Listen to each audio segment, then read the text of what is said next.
Okay, I'm going to keep this brief because I'm now between you and your travel arrangements, or if you're staying on, between you and your dinner or whatever you're hoping to do this evening. And thank you very much for the invitation to come and talk to you. So I'm Sharon Smyth and I'm from Northern Ireland, and I'm a central purchasing body, Central Procurement Directorate. We buy on behalf of the civil service and all their arm's length bodies. So we buy right from prisons to the Departmental Solicitor's Office, through to police, everybody that has a need in Northern Ireland, except for hospitals and education and the local authorities who have their own centres of procurement expertise.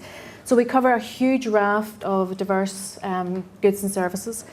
And I have been in the policy remit, and I have studied procurement law at Nottingham, and I have done all the raft of things that you need to do to become a whole procurement person and a procurement anorak. And Sally was laughing at me because I do carry the directives and the regulations with me.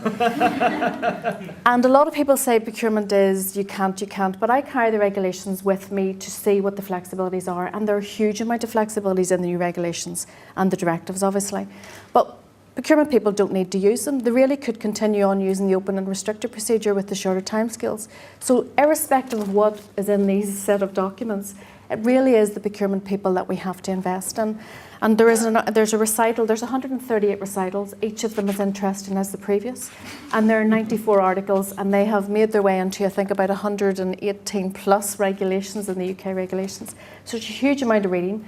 But each brings with it a spirit of flexibility. And there's one recital that if you've nothing to read later on this evening, recital 42 is the best and encapsulates to me what these are all about.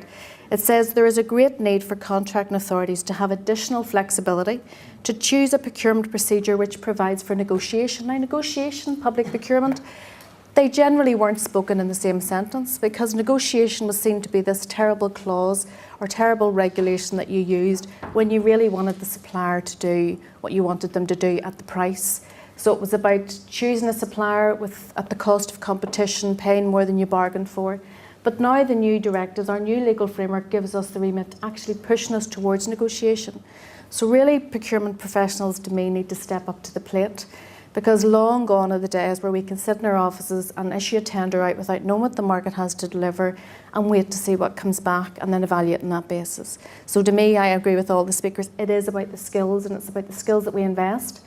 And in my mind, we will lose some people along the way who have been used to dealing with just the bureaucratic, process-orientated, risk-averse way that people like to buy. But anybody in the private sector who was landed into a procurement office in the old regime would probably not have lasted a week. In fact, myself, who came from the private sector, lasted 2 days in the civil service and ran out of the building screaming and phoned personnel saying, do not send anybody to that office. It's like stepping back in time, but they persuaded me to come back, and thankfully I did come back because I had a great career in the civil service, been there now 17 years. But it is a bit of an alien concept if you do look at the rules that we have. And there's been some bad case law over the last 10 years, to be honest. Most of it came out of Northern Ireland. I hope there's no... The last year I was here, I was actually on a panel with a judge from Northern Ireland, so I had to sort of curb my enthusiasm for them. He's not here this year, sure he's not, Dermot? No, that's okay.